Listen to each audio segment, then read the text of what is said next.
Welcome to 99 TV. నేను Priyanka. బులెటిన్ల details చూద్దాం. ఆంధ్రప్రదేశ్ ముఖ్యమంత్రి నారా చంద్రబాబు నాయుడు మంగళగిరి నియోజకవర్గం తాడేపల్లి మండలం పెనుమాకలో సీఎం చంద్రబాబు పింఛన్ పంపిణీని ప్రారంభించారు. ఈ కార్యక్రమంలో మంత్రి నారా లోకేష్, కలెక్టర్ నాగలక్ష్మి, ఇతర అధికారులతో కలిసి గ్రామానికి చేరుకున్న సీఎం లబ్ధిదారుల ఇంటికి వెళ్లి స్వయంగా పింఛన్ అందజేశారు. లబ్ధిదారు కుటుంబ సభ్యులతో మాట్లాడారు. అలాగే ఆ కుటుంబానికి ఇల్లు కట్టిస్తానని కూడా హామీ ఇచ్చారు.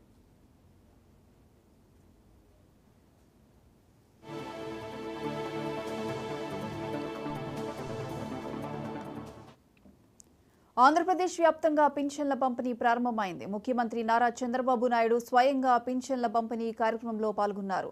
ఎన్టీఆర్ భరోసా సామాజిక భద్రత పింఛన్ల పంపిణీలో భాగంగా గుంటూరు జిల్లా పెనుమాకలోని ఎస్టీ కాలనీలో జరిగిన కార్యక్రమంలో పాల్గొన్నారు. ఉదయం 6 గంటలకు కాలనీలో స్వయంగా ఆయనే లబ్ధిదారులకు పింఛన్ అందజేశారు.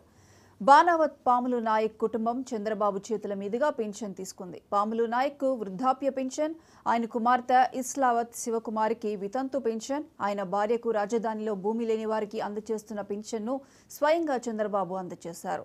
దేశంలోనే తొలిసారి ఓ ముఖ్యమంత్రి స్వయంగా లబ్ధిదారు ఇంటికి వెళ్లి పింఛన్ అందజేశారు. ఇది ఓ రికార్డు అని చెబుతున్నారు. ముఖ్యమంత్రి చంద్రబాబు పింఛన్ల పంపిణీ అనంతరం గ్రామంలోని మసీద్ సెంటర్ వద్ద నిర్వహించే ప్రజా వేదిక కార్యక్రమంలో పాల్గొంటారు. గ్రామస్తులు లబ్ధిదారులతో మాట్లాడారు.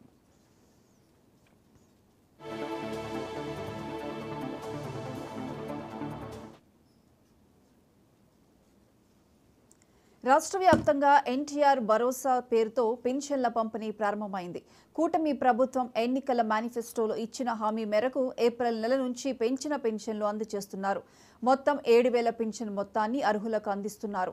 ఇప్పటి వరకు పింఛన్ 3,000 చొప్పున అందుతుండగా కూటమి ప్రభుత్వం తాజాగా ఆ మొత్తానికి ఒకేసారి 1,000కు పెంచి 4,000 చేశారు. ఈ పెంచిన పింఛన్ను ఏప్రిల్ నుంచి అమలు చేస్తామని మేనిఫెస్టోలో పెట్టిన హామీ మేరకు ఏప్రిల్, మే, జూన్ నెలలకు 1,000 చొప్పున కలిపి మొత్తం 7,000ను నేడు పంపిణీ చేస్తున్నారు.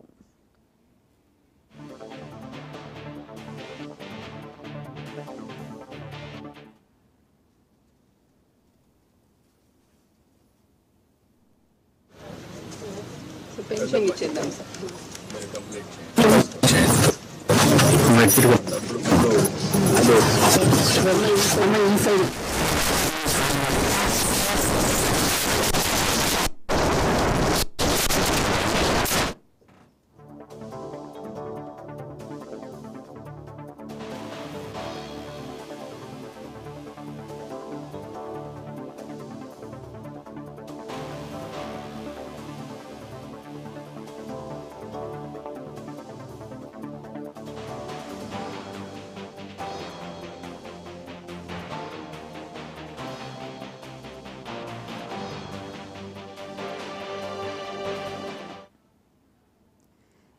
ఈ రోజు చంద్రబాబు నాయుడు పెనుమాకలో పింఛన్దారులకు పెన్షన్ స్వయంగా అందిస్తున్నారు. దీనికి సంబంధించి పూర్తి అప్డేట్స్ మా AP bureau chief Raghavendra phone line అందిస్తారు. రాఘవేంద్ర. ప్రియాంక, ఏదైతే కూటమి ప్రభుత్వం ఏపీలో అధికారంలోకి వచ్చిన తర్వాత ఏదైతే మేనిఫెస్టోలో చెప్పిన విధంగా కూడా అధికారంలోకి వచ్చిన మొదటి నెలనే దీనికి సంబంధించి పెన్షన్లకు సామాజిక పెన్షన్లు 3,000 ఉండే పెన్షన్ 4,000 అందిస్తామనేసి మేనిఫెస్టోలో కూడా పేర్కొన్నారు. ఈ నేపథ్యంలో ఎప్పుడైతే అధికారం చేపట్టి మొదటి సంతకాల్లో భాగంగా డిఎస్ అయితేనేమి, తర్వాత సామాజిక పెన్షన్లకు సంబంధించిన సంతకం కూడా చేశారు. ఈ నేపథ్యంలో పూర్తి స్థాయిలో కూడా రాష్ట్ర వ్యాప్తంగా కూడా పెన్షన్లకు సంబంధించి నివేదిక కూడా కోరటమైంది. ఈ నేపథ్యంలో కూడా ఈ రోజు ఉదయం ఏదైతే గత నెలలో 13వ తారీఖున అధికారం చేపట్టారు, ఇప్పుడు వచ్చేసి చూసుకుంటా ఉంటే మొత్తంగా కూడా పెన్షన్లకు సంబంధించి పూర్తి స్థాయిలో కూడా 1వ తేదీనే ఉదయం 6 గంటలకే మంగళగిరి నియోజకవర్గం పెనుమాకలో కూడా ముఖ్యమంత్రి చంద్రబాబు నాయుడు ఈ సామాజిక పెన్షన్లు కూడా అందించారు. మొదటగా చూసుకుంటా ఉంటే ఏదైతే ఎన్నికల హామీ అయితేనేమి మేనిఫెస్టోలో భాగంగా కూడా ప్రచారంలో కూడా ముందుగానే చెప్పిన విధంగానే ఏప్రిల్ నెల అయితేనేమి ఏప్రిల్, మే, జూన్ 3 నెలలకు కానీ పెంచిన పెన్షన్ కూడా 1,000 రూపాయలు, అంటే గతంలో 3,000 రూపాయలు ఇస్తా ఉండేటోళ్ళు 4,000 చొప్పున, అంటే ఒక 1,000 రూపాయలు పెంచి 3 నెలలకు 3,000, జూలై నెల పెన్షన్ 4,000, మొత్తం 7,000 రూపాయల పెన్షన్ కూడా ఈ రోజు అందించడం జరిగింది. ఈ నేపథ్యంలో పూర్తి స్థాయిలో కూడా ప్రతి ఒక్క ఎమ్మెల్యే అయితేనేమి ఈ కార్యక్రమంలో పాల్గొని ప్రతి ఒక్కరికి కూడా పెన్షన్ ని ఇంటి వద్దనే ఇవ్వాలనేసి కూడా ఒక పక్కన ఆదేశించారు. అదే విధంగా కూడా ప్రతి ఒక్క అధికారులు అయితేనేమి దీంట్లో ప్రతి ఒక్క సచివాలయ ఉద్యోగికి కూడా ఒక 50 ఇళ్లు కూడా కేటాయించడం జరిగింది. ప్రతి ఒక్కరు కూడా ఈ రోజు 100% వీలైనంత వరకు కూడా పూర్తి చేయాల్సిన అవసరం ఎంతైనా ఉందనేసి దీనికి సంబంధించి సీఎస్ కూడా ఒక పక్కన జిల్లా కలెక్టర్లకు కూడా రివ్యూలో కూడా ఆదేశించడం జరిగింది. ఈ నేపథ్యంలో ఈ రోజు ఉదయం నుంచి ఒక పక్కన ముఖ్యమంత్రితో పాటు రాష్ట్ర వ్యాప్తంగా మంత్రులైతేనేమి ఎమ్మెల్యేలు కూడా వాళ్ళ నియోజకవర్గాల్లో పూర్తి స్థాయిలో కూడా ఈ కార్యక్రమంలో పాల్గొనడం జరుగుతుంది. ముఖ్యంగా చూసుకుంటా ఉంటే రాష్ట్ర వ్యాప్తంగా కూడా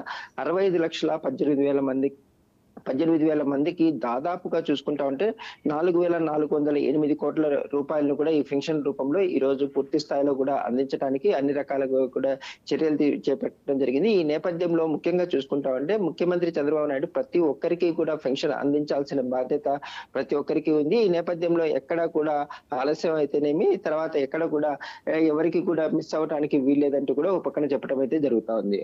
ప్రియాంక, రాఘవేంద్ర, అయితే రాష్ట్ర వ్యాప్తంగా కూడా మొత్తంగా ఈ రోజే పింఛన్దారులకు పెన్షన్ అందజేసే అవకాశాలు ఎంతవరకు ఉన్నాయి? అంటే ప్రతి ఒక్క సచివాలయం అంటే ప్రతి సచివాలయంలో దాదాపుగా 10 మందికి పైన 10 నుంచి 15 మంది దాకా కూడా సచివాలయ ఉద్యోగులు ఉన్నారు. ఈ నేపథ్యంలో ప్రతి ఒక్కరికి 50 ఇళ్ల చొప్పున అనేది ప్రభుత్వం అయితే కూడా దీనికి సంబంధించి విభజించడం జరిగింది. ఈ నేపథ్యంలో ప్రతి ఒక్కరికి కూడా అంటే 50 ఇళ్లకు ప్రతి ఒక్క సచివాలయ ఉద్యోగి ఇచ్చే అవకాశం ఒక రోజులో ఇవ్వగలడు అనేసి కూడా లెక్కించడం జరిగింది. ఈ నేపథ్యంలోనే ప్రతి ఒక్కరికి కూడా ఈ రోజు వీలైనంత వరకు 100% కూడా ఇచ్చే అవకాశాలు కూడా ఉన్నాయనేసి కూడా ఒక పక్కన అధికారులు కూడా చెప్తున్నారు. గతంలో అయితే వాలంటీర్లు కూడా ఇచ్చేటోళ్ళు. వాలంటీర్లు ఇచ్చిన సమయంలో ఏదైతే ఎన్నికల సమయంలో కూడా వాలంటీర్లకు ఇవ్వకుండా మరో పక్కన చూసుకుంటా ఉంటే సచివాలయ ఉద్యోగులకు కూడా ఇవ్వలేని పరిస్థితిని కూడా గత ప్రభుత్వం చేపట్టింది. ఈ నేపథ్యంలోనే దాదాపుగా 33 మంది కూడా చనిపోవటానికి కూడా ఒక పక్కన అప్పటి సీఎస్ కూడా కారణమైనట్లు కూడా గతంలో చాలా వరకు టీడీపీ శ్రేణులు కూడా ఆరోపించాయి. ఈ నేపథ్యంలో చూసుకుంటా ఉంటే ముందు నుంచి కూడా ఏదైతే ఎన్నికలకు సంబంధించి గతంలోనే ఎన్నికలకు కూడా వచ్చిన దగ్గర నుంచి సచివాలయ ఉద్యోగులతోటి ప్రతి ఒక్కరికి ఇంటి వద్ద పెన్షన్ ఇవ్వాలని సూచించాము. కానీ అప్పుడు ప్రభుత్వ అధికారులు పెడచెవిన పెట్టడం వల్లే అటువంటి పరిస్థితులు కూడా దాపురించాయనేసి కూడా చెప్తున్నారు. ఇప్పుడు చూసుకుంటా ఉంటే ప్రస్తుతం పూర్తి స్థాయిలో కూడా ప్రతి సచివాలయంలో ఉన్న ఉద్యోగితోటి కూడా దాదాపుగా 50 మందికి ఇచ్చే అవకాశం అన్ని రకాలుగా ఉంది. ఈ నేపథ్యం ఈ రోజే పూర్తి స్థాయిలో కూడా పెన్షన్లు ప్రతి ఇంటికి చేరతాయనేసి అధికారులు కూడా చెప్పడం అయితే జరుగుతా ఉంది. Priyanka, right Raghavendra, thank you.